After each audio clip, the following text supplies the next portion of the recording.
From shame to shine, the pivot is divine.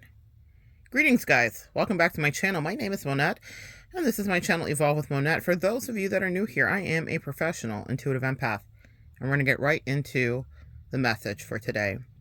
From shame to shine, the pivot is divine. How many of my beautiful empaths can relate to having people shun us for just trying to exist and be great? You know, there's a little saying, why won't they let me be great? That's interesting, because that means that we'd be giving a lot of our power away to someone else and be very invested in what they have to say about what we do with our life and how we navigate. But that happens. It's a part of our realities. People will influence, people will opine, and people will try to bring you to your knees, especially if you are divine. You actually have agents sent in to get you off your path. If you've ever seen The Matrix, think of that. There are people that are just there to get you to disappear, to get you to be distracted long enough to not put out the book, to not paint that beautiful piece of art you've been working on, to not channel the music that you've been writing, to not sing your song, to not write the poem, to not cook the meal, to not start the business, to not help the world raise their vibration and tap into how they feel. And that very interesting word that we're often punished for, all of our feelings, empath. How many of you listening have had people chastise you for being a child that felt too much, that thought too much, that was too much? Well, you're never too much. That's a huge red flag for me whenever I hear that. If someone says it's a lot, you're a lot, it's too much, I don't care how I feel about that person, then I categorize them to a certain degree as not being fully part of my soul tribe, even if they do have some similarities. And what it means is not that they're a terrible person, but it means that they have let the world in its own right bring them to their knees. And when they see you in all of your light unapologetically, not to say that we don't have various things that could be mitigating factors like mental illnesses and bad days and turbulence and pain and upheaval. But if you're just a lot for somebody on a good day, then that's probably someone with their own light that they are not comfortable in their own divinity they do not want to play. They may not understand that, guys, but that's a projection. You're a lot, because that's what they heard too. It's a reflection of what they would like to see you not do, because it makes them uncomfortable to some degree. But so many people that said you were a lot are watching you from quiet corners, behind dark screens, secretly. Because your lot is magnificent, and it's absolutely something to see. From shame to being in the spotlight, from shame to shine, from shame to being seen as bright. The thing is, empath, you always were that. You always were bright. You always were brilliant. You always were essentially the cat that got the canary, the cat that got the cream. You always kind of figured out the riddles. You always had your own dreams. You always marched to the beat of your own drummer. You always forged your own path. You always questioned things about religious indoctrination. You always knew the difference between intrinsic good and bad. You always knew that relative was super creepy, or that your mom's friend didn't mean you well. You always knew that the boyfriend or the husbands or the spouses were going to either leave you better off or worse. You knew who you could trust. You knew that person might go through your purse. You knew that ex didn't really love you. You knew that they'd always cheat. You knew that the coworkers around you were trying to plot on your defeat. You knew that the boss was narcissistic. You knew that the people weren't true. You knew the people at the store maybe standing in the line might have been snickering about you. You knew about the bullies in high school. You could see their essence, tried and true. You could see how they had envy in their soul and they were rife with insecurity. And how dare you be you? From shame to shine. It's a thing we empaths do. So we go into our villain arc and season, Queen of Swords. Check out the video if you want to understand. It's strictly business. The way we will cut people off is astounding. Excuse me. But after that, we then elevate into the star, Aquarius energy. We are a lighthouse and a beacon. We are calm. We are centered in our energy. We are bright. We are healing. We are confident. That card denotes a naked woman. She's standing there in all her glory, and other stars are orbiting around her, but she is the main character. Each of us has the ability to be the main character in our own lives. We talk about it. It's much, bandied about on social media, main character syndrome, and it's not seen as something people like. But here's the deal. We all are the main characters in our own life. In that card specifically, there is one star, and then there are smaller stars that surround it. Google it, look it up, take a look at it. Embrace and understand that that's where you're at now, sis. That's where you're at now, sir. From shame to shine. They cannot cover you anymore. They cannot hide that. So the thing that they used to berate you about and tell you that you were no good at, the thing they used to make fun of you for and say, we don't understand your intuition. Are you overreacting?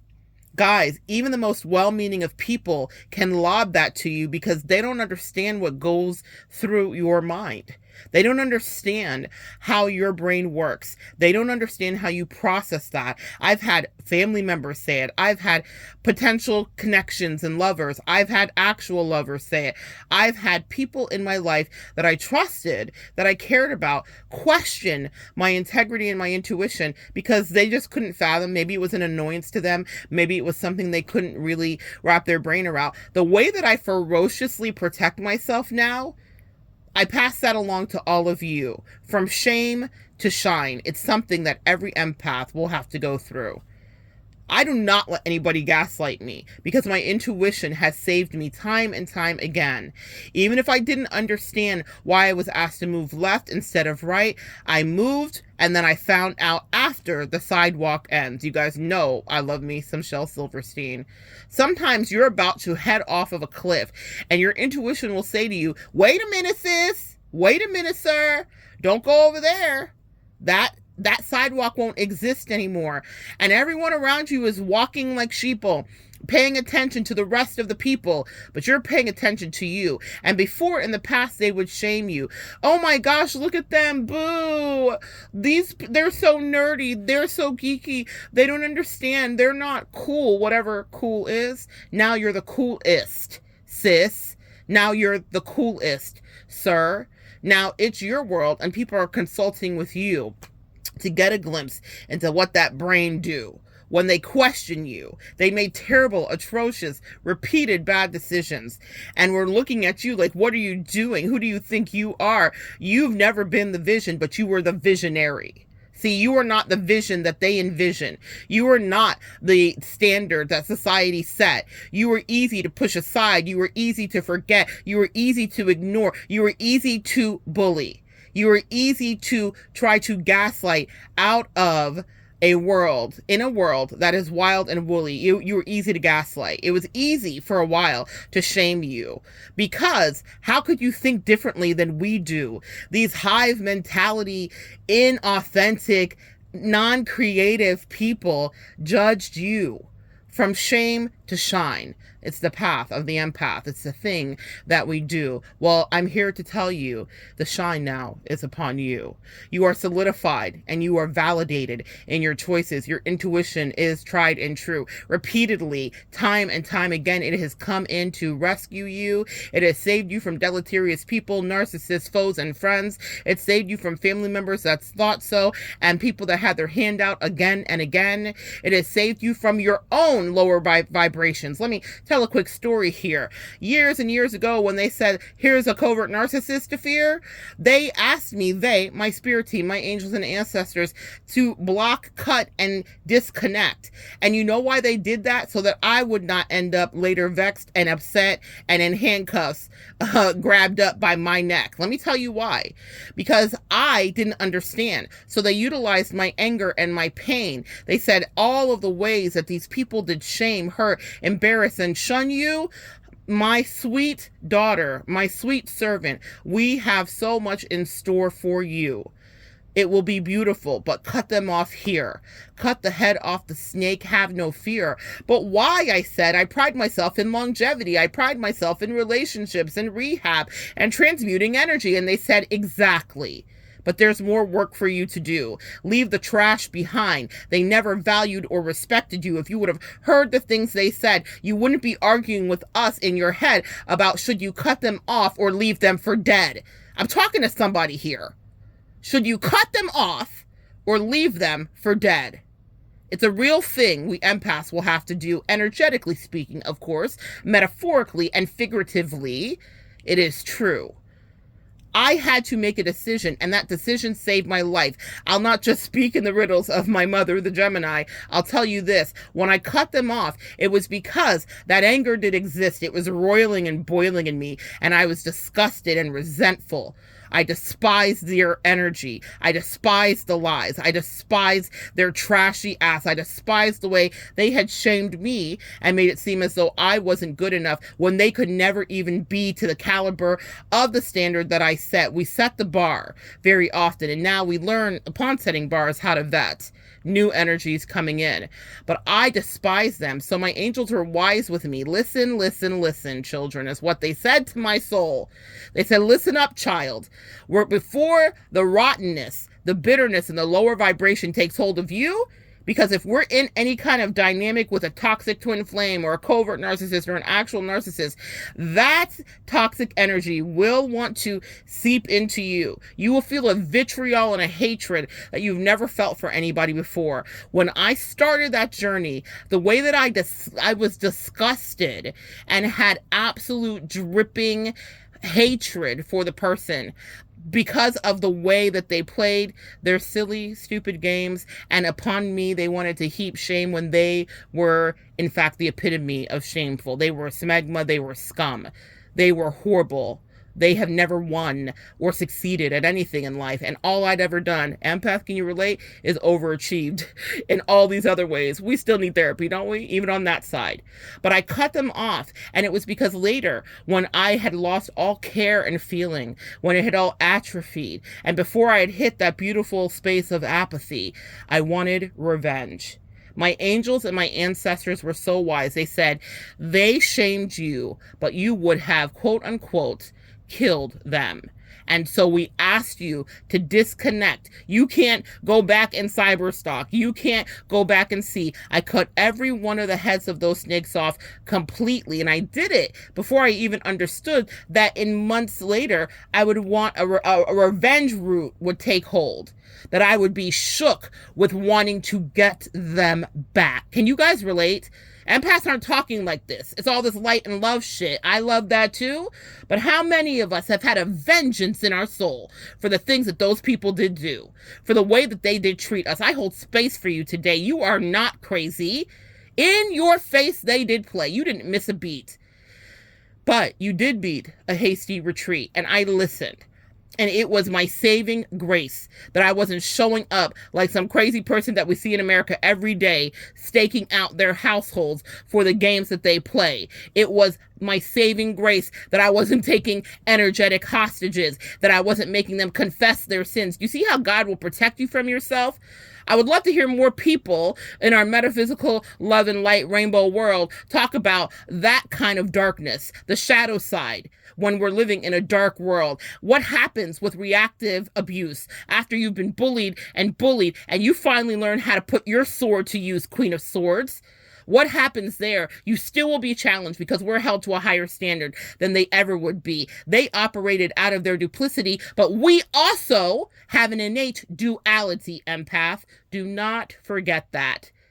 From being people that people could say, oh my gosh, they're acting up, they're the crazy one, but we're the one that are absolutely measured. I was saved by my angels and ancestors who said, they shamed you, but they will also see you shine. It reminds me of the story in the Bible that is oh so divine, about David being at the table crying out to God saying, why are you letting my enemies drink wine? And God said, but just wait, David, hold up, wait. God will set a table before you in the presence of your enemies because he wants them to watch you eat. After they shamed you, they will watch you in defeat, begging now for a crumb from your table because they're hungry. They don't have meat. They don't have bread. They have no water, no sustenance. They have people playing with their heads. They now wish they were left for dead. They feel in your absence you left them for dead. And sometimes, my sweet empaths, the moral of the story is some people are better left on red. Red! like your blood boiled, red like your soul roiled, red like the color of passion, red the color of the root chakra, the color of the soil. You bled out for some of these connections. They shamed you, and now they have to watch you shine in a convection where you are supported by all things divine, where the dreams that they dreamt that they never uttered to you are dreams that they're watching you live out and come true. You didn't steal from them like they stole from you. No single white female, black female did you do. You were blessed with intrinsic above knowledge because you were obedient and you did the things as an empath that you were supposed to do, which meant you took the lashes on your back, figuratively, maybe actually, from people that were plotting and scheming and demons that were dispatched to say, can we dismantle thee? See, the word also says, touch not my beloved and do my prophet no harm. So all of you guys may say, well, Monette, I'm not a prophet like you, but yes, you are, because you spoke actual prophecy over people. You knew things were going to happen. You had your own psychic intuition. Your spidey senses were activated. And you, for that, were shamed and hated because it terrified people that you understood things about them that they never uttered. It was easier for you to be weird because they shuddered with fear at your insight and your moral compass, of which they could never come near. Those delinquents, those derelicts, those demonic dregs of society. Thank you. Next. Be so fucking grateful for your ex. Ariana Grande never lied. And now I'm hearing 7 rings. You want it, you got it. That's the shine. Raindrops on roses and whiskers on kittens. What are a few of your favorite things? Better yet, empath, after the shame, what were a few of their favorite things? Because that's the way the universe brings justice. Oh, what does Martin Luther King say? It's my favorite thing. The arc of justice, to some degree, I'm paraphrasing now, but the moral arc of justice is long, but it bends towards justice. We will have our final say. This is not just me hyping you up on this day, but maybe that too. If you take it, then I love you, boo. However, this shame to shine is a thing we empaths do. If you remember nothing, remember that. From shame to shine, the universe has your back. Your angels, your ancestors has your back. Your spirit team, your cosmic, galactic, intergalactic, planetary, intergalactic, a little beastie boys for you. Whatever you are working with has got you. On the live stream, they're watching you. You chose these lessons. They were hard. You chose, to a degree, to go through this gauntlet of narcissistic energy. You say, I didn't choose this one. I didn't want that. I didn't choose some of the bad things that happened to me. And to a degree, I agree with you. But what I will tell you is part of your soul wanted to elevate and go through that dark night of the soul and go through the eye of the needle that those haters could never go through. So now they're back there as the actual losers that they are, still watching you. See, one of the things that I'm so grateful, because what that mouth do is a lot of things. And I'm so grateful for the way that God gave me the gift of gab. Because to some of those narcissists, I let them know I'm the best you ever had. I'm the best. I let them know upon my disembarkation, good luck to you. May the odds ever be in your favor. You wanted me to be in the Hunger Games, and now demonic jackals and hyenas are your neighbors. How will you survive? See, empath, it's not all love and light. That shadow side is in us. That duality does reside. We don't want it to take hold. We don't want it to take over. But absolutely throw them to the wolves, because the games are bloody over. From shame to shine.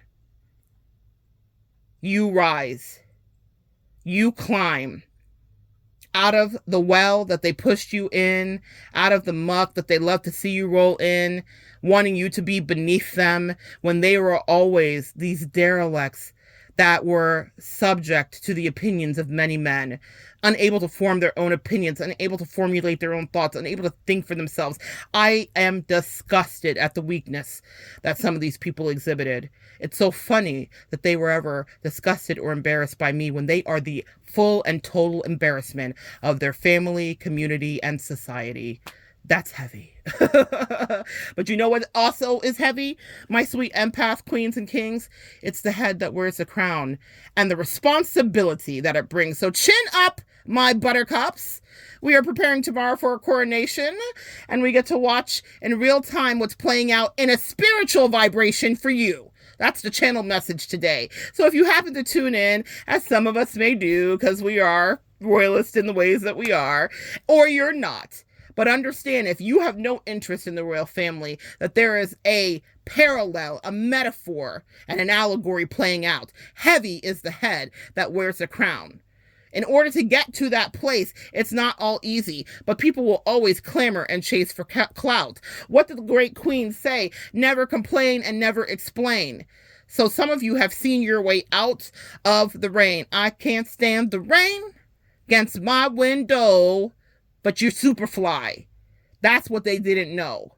And now you ride, and now you shine, and now you mother freaking glow. I'm so proud of you. And that's what your angels wanted you to know, from shame to shine. Now there's some bodies that you used to know. Now you laugh, and you're allowed to. Please do. Belly laughs after you heal from the treachery they put you through. They will always be now beggars, Tiny Tim at your door. Please, sir, can I have some more? Just a crumb. And I don't even open the door. I don't even look back. Look back, look back. You don't know me like that. They had you cut these people off before the massive attack. They would have been embarrassments to you. When I think about what I could stand to lose, when I think about the way that I carry myself in the world, when I think about the work that I have yet to do, Deepak Chopra never lied. There are people waiting for who you are becoming. That is a quote of his. That is a favorite of mine. There are people waiting for who you are becoming, divine empath, beautiful earth angel, intergalactic, planetary, intergalactic, cosmic alien. Whoever you are divine. And now it is your time to shine. People played in your face and they lied. People tried and tried and tried and tried to get you down off your throne. But tomorrow, today, and in this way, as we are going through this very intense retrograde from Mercury about communication, there are things they want to say. I hear them clamoring. I hear them clamoring. I hear them whispering. Yeah, scared to death, scared to look, but there was never a such thing as halfway crooks. They were criminals, and there will be no forgiveness for them from you. You do not give absolution. You are nobody's king of the Jews. There is only that one, yeah? It's not up to you to do. They need to pay their penance, and they need to beg their forgiveness from him, not you. Don't even let them come near you. Don't even let them come near you, because they will mess up that beautiful shine that's on that crown that is now being bestowed upon you. Pick out your jewels, my friends. Are you an emerald gal or guy? Do you like a sapphire? Are you into something that's more divinely simple, like a diamond? Like, what is your thing? Pick out your cut and your color. Pick out your bling, because they're going to see you in a crown. I have a video that I did. It's probably one of my favorites. It's a channel message with Billie Eilish, not with her, but channeled from that song, They're Going to See You in a Crown. And go back and find it. I don't know if it's a live or if it's one that I pre-recorded. I think it might be a live, because now YouTube has separated everything because they're wild. In any case, because we love constant changes, but that's what we do here in this universe. But that is one of my favorite videos. So if you need a little pick-me-up after this, go watch They're Going to See You in a Crown. You're going to run this town, whatever that means for you. We're going to watch them go one by one. I rub my hands together with delight, and I'm grateful, and I thank all of my ancestors and angels for the mighty way that they intercepted me from not ending up in somebody's jail behind people that were Heffanies and Stephanies. If y'all know, then you know that song. Behind people that were absolute dregs of society. Behind people that were losers in every ostensible way. Behind people that in the world that I have built for myself, they could never stand for one day, let alone full out play. What have you built for you? I've watched so many of you grow. I've watched you find your worth. I've watched you speak up for yourself and advocate. I've watched you realize when things were not right for you. I've watched you snatch yourself out of relationships that were beneath you. I've watched you find your self-esteem. I've watched you live your own empath dream. And even if it doesn't feel like it's all perfect yet, they said, be still, behold, just wait. Don't forget, we keep our promises. They shamed you, and now they will watch you shine. Because it is exactly the thing that happens when you are divine. It is our path. It is an allegory told. It's in religious text. It is the hero's journey. Thank you. Next. You had to go through that with them, whoever they were. You had to be treated badly. You had to have the shame, because that's how you got very comfortable with knowing exactly who you were and being proud of your energy and your name. An empath, I'm so proud of you. Come back and join me next time, and we'll continue to evolve because we have more work to do.